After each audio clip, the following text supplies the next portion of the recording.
100 दिन भी लगे, 200 दिन भी लगे, 365 या उम्र बीत जाए, लेकिन इस आंदोलन पे खड़े हैं तो खड़े रहेंगे। अगर जान भी देनी पड़े, अगर भगत सिंह बन के अगर फांसी भी लगानी पड़े तो हम तैयार हैं। अगर भाई साहब कहीं कहीं डंडों में तो कीले हैं, आपने निशान देखे हैं, यहाँ पर तलवार जैसे निशान लगे हुए हैं पूरे यहाँ पर। क्या कह रहे हैं? मेरे सामने वाले जो बंदा था ना, हम भाग रहे थे, वो लाठी लेके आ रहे थे, वो मेरे से मिस हुई और सामने वाले के सीधा यहाँ पे जाके लगी, वो सीधा जमीन पे उसके मुंह से झाग निकल रहा था। लोग सीपीआर दे रहे थे उसको और ऊपर से लोग स्टैम्पेड करके उससे जा रहे थे। वहाँ पे 3 बजे करीब प्रधानमंत्री वहाँ से संसद से निकले थे, तो बच्चे लोग वहाँ तक पहुँच चुके थे। उसके बाद ये लोगों को मतलब आदेश मिला, जैसे मतलब ये वाला ये है ना, तो मतलब वहाँ पे हम लोग खड़े थे, चारों तरफ से घेर लिया गया था, मतलब हर रोड पे घेर संसद मार्ग पर नहीं, यहाँ संसद मार्ग पे तो क्या गया ही था, लेकिन यहाँ पे भी घेर लिया गया था, जंतर मंतर के कॉर्नर पे चारों तरफ से घेर लिया था। बच्चे को नहीं बाहर निकलने दिया जा रहा था, बच्चे को पीटा जा रहा था। इससे पहले भी बहुत सारे आंदोलन इस देश में हुए। जब से भारतीय जनता पार्टी की सरकार बनी है, हर एक आंदोलन को कुचलने के लिए, बदनाम करने के लिए क्या क्या उनके ऊपर आरोप लगाए गए, आपको भली भांति पता है। किसानों को खालिस्तानी कहा गया, युवाओं को आतंकवादी कहा गया, मुसलमानों को आतंकवादी कहा गया। इस तरह की स्थिति जो थी, वो काकरोच जनता पार्टी के भी तमाम जो काकरोच आए हैं, तमाम जो युवा आए हुए हैं, उनको लेकर भी कहा जा रहा था कि ये हुड़दंग करने वाले लोग हैं।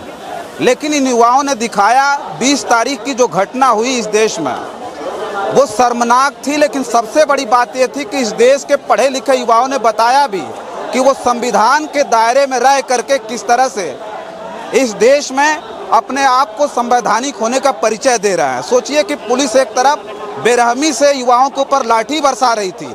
केवल पुलिस नहीं थी, उनके जो है वर्दी पर नेम प्लेट नहीं थे। सोचिए कि कितने तो ऐसे थे जिन्होंने वर्दी तक नहीं पहनी थी, लेकिन उसके बावजूद भी वो लगातार युवाओं के ऊपर लाठियां चला रहे थे। सोचिए, लेकिन पलट करके अगर युवाओं ने जवाब दे दिया होता तो शायद वो संवैधानिक दायरे में नहीं आते।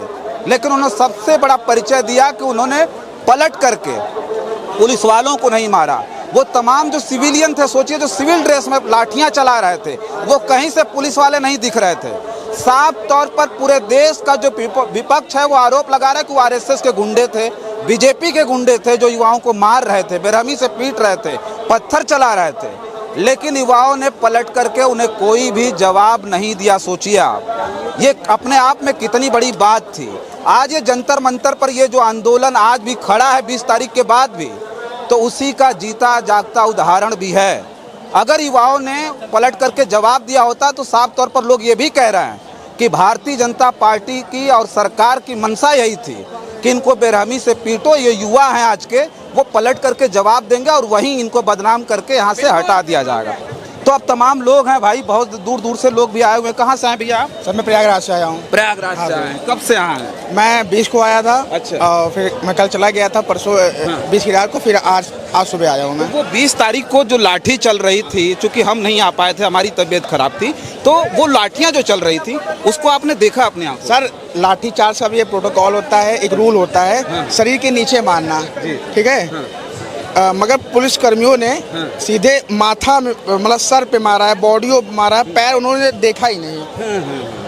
मतलब डंडों में तो कीले लगी थी भाई साहब, कहीं कहीं डंडों में तो कीले हैं, आपने निशान देखे हैं, यहाँ पर तलवार जैसे निशान लगे हुए हैं पूरे यहाँ पर। क्या कह रहे हैं? मेरे सामने वाले जो बंदा था ना, हम भाग रहे थे, वो लाठी लेके आ रहे थे, वो मेरे से मिस हुई और सामने वाले के सीधा यहाँ पे जाके लगी, वो सीधा जमीन पे उसके मुंह से झाग निकल रहा था। लोग सीपीआर दे रहे थे उसको और ऊपर से लोग स्टैम्पेड करके उससे जा रहे थे। वहाँ क्या लग रहा है, ये लग रहा था आपको कि ये पुलिस का लाठी चार्ज, ये पुलिस लाठी चार्ज कर रही है? पुलिस के साथ साथ बिना ड्रेस वाले भी लड़के थे उसमें, जो आरएसएस के गुंडे और बीजेपी के गुंडे थे ना, उन्होंने ही ये चीजें हरकतें करी हैं। बेचारी महिलाओं, फीमेल के साथ पे जो मतलब अपनी माता बहनों के साथ जो बोलने में शर्म आती है। मैं कह रहा हूँ आरएसएस और बीजेपी के उन तमाम जो जिनको आप गुंडे कह रहे हैं, उनसे डर लग रहा है अब 20 तारीख की जो घटना देखकर? बिल्कुल नहीं, बिल्कुल नहीं, हम किसी से नहीं डरेंगे। सरकार जो भी कर, सरकार क्या नौकर है हमारे, वो हमारे चुनी हुई सरकार, हमारे टैक्स के पैसे से उन्हें सैलरी मिलती है, वो हमारे नौकर है। अब जिस दिन मालिक जग गया उस दिन अपने नौकरों को भगा देगा देश से। भारत सरकार है और हम भारत है, ठीक है। करने वाली भाई और हम बात करना चाह रहे हैं, बताओ। सर मैं ये बताना चाह रहा हूँ कि मतलब उस दिन मैंने जंतर मंतर पे था और प्रोटेस्ट में 20 तारीख को आया था। 20 तारीख को मैंने ये हुआ था कि जैसे 3 बजे के करीब प्रधानमंत्री वहाँ से संसद से निकले थे, तो बच्चे लोग वहाँ तक पहुँच चुके थे। उसके बाद ये लोगों को मतलब आदेश मिला, जैसे मतलब ये वाला ये है ना, तो मतलब वहाँ पे हम लोग खड़े थे, चारों तरफ से घेर लिया गया था, मतलब हर रोड पे घेर लिया।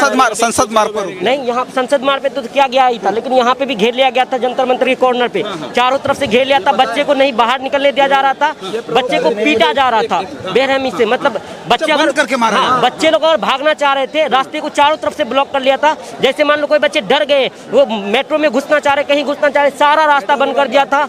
उसके बाद बहुत मारा बच्चे को। सर कहाँ से आए? मैं तो मतलब यहाँ स्टूडेंट, मैं दिल्ली में ही रहता हूँ, लेकिन मैं आता हूँ प्रोटेस्ट में डेली लगभग।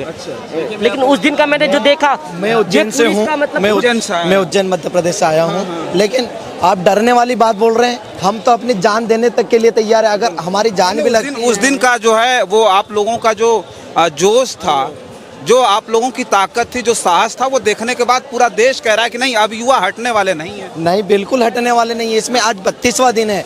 32वां दिन के अगर 100 दिन भी लगे, 200 दिन भी लगे, 365 या उम्र बीत जाए, लेकिन इस आंदोलन पे खड़े हैं तो खड़े रहेंगे। अगर जान भी देनी पड़े, अगर भगत सिंह बन के अगर फांसी भी लगानी पड़े तो हम तैयार हैं। अगर फांसी के लिए भी जितना लंबा चलेगा और भी अच्छा है। लोगों में जागरूकता बढ़ रही है, लोग देख रहे हैं, दूर दूर तक बातें जा रही है। और जो परसों 20 तारीख को जो इंसिडेंट हुआ, वो उनकी सोची समझी साजिश थी। दिल्ली पुलिस ने पहले दो बैरिकेडिंग तक उन्होंने आराम से जाने दिया, थोड़ा सा और प्रोवोक किया शांति से बात और जब है, कोई अभद्रता नहीं कही किसी के साथ में, जब शांति से, जब रूल बंद कर दी गई, लाइट बंद कर दी गई, जब नियम के आधार पे सब चीजें चल रही है, तो फिर आप उल्लंघन क्यों कर रहे हो? आप हमसे तो नियम तोड़ने की बात कर रहे हो, और आप क्या कर रहे हो ये चीजें? और करंट छोड़ने वाली बात कौन सी होती है? आप प्रोटेस्ट के बीच में आप करंट छोड़ रहे हो, क्या होगा उससे? अच्छा देखिए, एक बात तो साफ है कि जो सबसे बड़ी बात थी, जो सबसे बड़ी गलती थी, वो ये थी कि लगातार इस देश में तमाम परीक्षाओं के पेपर लीक हो रहे थे। इस पर किसी भी प्रकार का अंकुश प्रशासन और सरकार ने नहीं लगा। उसके बाद जो सबसे बड़ी गलती देखिए कि बार बार मांग करने के बाद धर्मेंद्र प्रधान ने कोई इस्तीफा नहीं दिया। जब तमाम युवा जंतर मंतर के इस मैदान में पहुंचे, अपनी आवाज़ बुलंद किया और जो सरकार है उस पर प्रेशर बनाने की कोशिश की, तो उन्हीं युवाओं के ऊपर लाठियां चलाई गई। आप सोचिए कि ये गलती पर गलती जो करते जा रहे हैं, उसे लेकर के जो युवा घोटाले हुए हैं, व्यापम घोटाला जो डॉक्टरी वाला हुआ था, जिसमें तो उनको बीजेपी सरकार ने, शिवराज सरकार ने मरवा दिया उनको। आज तक कितने लोग मरवा दिए। हमारे शिक्षा भर्ती घोटाला हुआ, पटवारी घोटाला हो रहा हुआ है, जिसको मध्य प्रदेश का सामान्य ज्ञान नहीं पता, वो पटवारी में फर्स्ट रैंक लेके बैठी हुई है। उसके बाद में अभी सब इंस्पेक्टर के निकले, 40-40 लाख रुपए लेके भर्ती करी है उन्होंने अभी। 40-40। क्या नाम हुआ आपका? मैं मोहम्मद गुफरान। कब आए हैं आप? मैं सुबह 8:30 बजे से हूँ। अच्छा, तो क्या यहाँ अभी क्या लगता है, जो है सरकार एक तरफ कह रही नहीं कि बातचीत करने के लिए हम तैयार हैं, ये सब नाटक नौटंकी चल रही है। अभी धर्मेंद्र प्रधान का वो आ गया, जो है बयान आया हुआ है कि सरकार बात करने के लिए तैयार है, फिर भी जो विपक्ष है वो राजनीति कर रहा है। तो इनको और आता ही क्या है?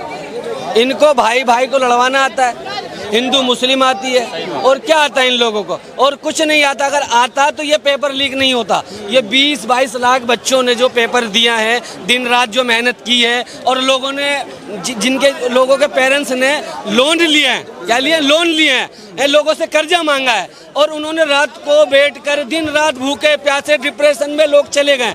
तो फिर युवा रोड पर नहीं आएगा तो कौन आएगा?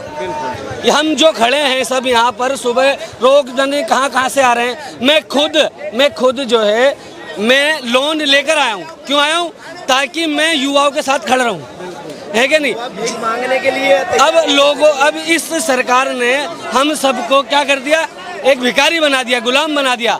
तो अब भी हम आवाज़ न निकालें तो कब निकालें, है कि नहीं? अच्छा देखिए, लगातार लोग पानी बांट रहे हैं, खाना बांट रहे हैं, और ये अनोखा जो प्रदर्शन चल रहा है दिल्ली के जंतर मंतर पे, वो जो प्रदर्शन अब लगता नहीं है कि वो कोई रोक पाएगा। सोचिए, ये जो युवा हैं वो इस बार पूरे साहस के साथ दिल्ली तक अगर पहुँचे हैं, तो मुझे लगता है कि वो अब ये नहीं चाहते कि यहाँ से लौट करके हम फिर अपने घर की तरफ जाएं। कई बहुत सारी बातें आप लोगों से हो गई, कुछ बचाओ तो केवल एक लाइन बोलो। मैं इसमें बोला नहीं हाँ, बोलिए। जैसे इसको रोक एक ही सब मतलब आदमी कर सकता है। जैसे प्रधानमंत्री नरेंद्र मोदी मतलब शिक्षा मंत्री का इस्तीफा दिलवा दे और बच्चे को जो मतलब जो आत्महत्या किए हैं उसको 1-1 करोड़ करके दे दे, तो मतलब सब हम लोग प्रोटेस्ट से चले जाएंगे। जो मांग है उसको पूरी कर दे तो मतलब धरना खुद अपने आप हट जाएगी। कोई नहीं चाहता घर छोड़ करके पूरा कर सकता है जो हमारे प्रधानमंत्री नरेंद्र मोदी है। अगर इसको बढ़ाना चाहेंगे वो खुद मतलब इसके गिरफ्तार में आते जाएंगे। बच्चे के आक्रोश बढ़ते जा रहे हैं, इस पे एक्शन लेना उसका बहुत मतलब जरूरी है। जल्द से जल्द ले तो अच्छे है सरकार के लिए, नहीं तो उसी को नुकसान होगा इसमें। अच्छा देखिए, जिसे लेकर के हम चर्चा कर रहे हैं, एक देश की जो सरकार, इस देश के जो सरकार जो देश की है, भारतीय जनता पार्टी के बड़े मिनिस्टर ने किस तरह से खुले तौर पर कहा था कि यहाँ कोई इस्तीफा नहीं होता है, लेकिन अब लोग कह रहे हैं कि उनके अंदर अब पूरी तरह से घबराहट है।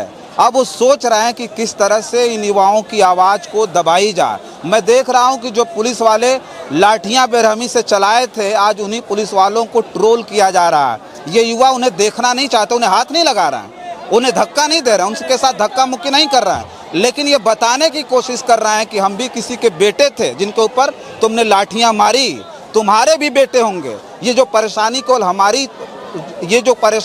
हमारी परेशानी नहीं है, तुम्हारे बेटों के भी वो परेशानी आने वाले वक्त में होगी या है इस वक्त भी।